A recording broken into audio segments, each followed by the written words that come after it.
Right now I'm in LA and we just got finished setting up for our shoot that we're doing tomorrow, and I thought this would be a good opportunity to kind of walk you through the setup and give you some tips on how I like to approach my lighting. So here's the actual setup. We've got our 2 cameras for a traditional interview. Our camera A right here is kind of the close-up, and we've got camera B right here, the Ursa Mini 4.6K. That's our camera B, a little bit wider, using the Ursa Mini for that extra dynamic range we're gonna get out the windows tomorrow once the sun's up. But here's the thing.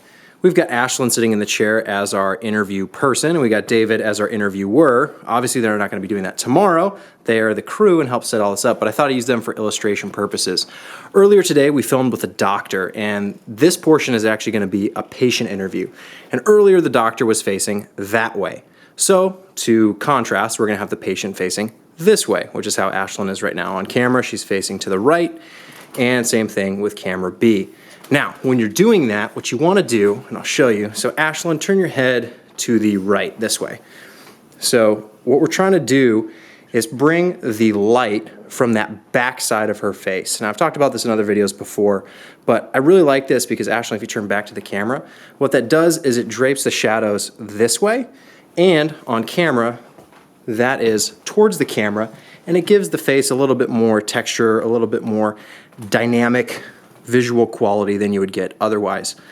Now, we have the light over here, and then we have the interviewer, which is David right now, and then we have our cameras. Camera A is the close-up. I like camera A as the close-up, the one that's closer to the interviewer, because that's the shot that's more straight on. It's more of a portrait shot. And for that close-up, it's really nice to have a more straight angle rather than being more profile for the close-up shot. Camera B, on the other hand, can be a little bit wider. We get more of the scenery, more of the environment, and it can be a little bit more profile, a little bit more offset than you would get with your other camera. You could flip these, but I just think that doesn't look as nice.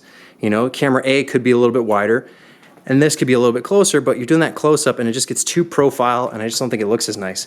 Flip it this way. And conversely, you could also have the lights on this side, but then all the shadows are falling away, and it's just a lot flatter, not as interesting as this is. So there's a lot of different ways that you can set this up. You can have the lights on the front side or back side. I prefer the back side.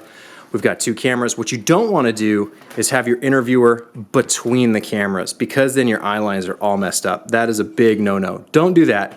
But if you want a really nice interview setup, first, get a great looking location. Like, this house is fantastic. Lots of detail, a lot of texture on the walls, lots of stuff to work with. We've got windows everywhere.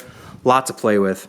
But step 2 would be having a proper lighting setup, something like this. Shoot your lights through a big panel diffusion, make it really nice and soft, a big key source, do a fill on the other side, have a nice little edge light, you know, or hair light, and have something you can dial in. That air light back there, the Yongnuo, I can put a link to that in the description. It's super cheap and it's a great edge light. Have your cameras, have them nice, shoot 4K, all that stuff, and your interviews are gonna look fantastic. The floor is so creaky over here. I hope that's not distracting. Thanks. That's fine. I mean, it's just mostly for the testing. Cool. Awesome. You can cut that.